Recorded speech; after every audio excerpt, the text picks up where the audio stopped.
স্টেশনের রাস্তা পুরো কুয়াশায় ভরে আছে। আমরা হাঁটতে বেরিয়েছি, একটু ঘুরতে এসেছি। স্টেশনটা সামনে দেখাই যাচ্ছে না।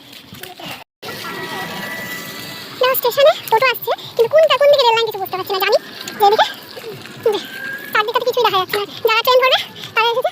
সত্যি পেছনটা দেখো, যেটা দিয়ে এলাম রাস্তাটা কি অবস্থা, কিচ্ছু দেখা যায়। সত্যি দার্জিলিং ফিল হচ্ছে, খুব ভালো লাগছে।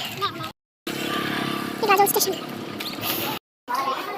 স্টেশনে দেখো 9টা 20 বাজে, সব ট্রেনের জন্য অপেক্ষা করছে। কিচ্ছু দেখা যাচ্ছে না। যাচ্ছি, দাঁড়াও, করলাম না,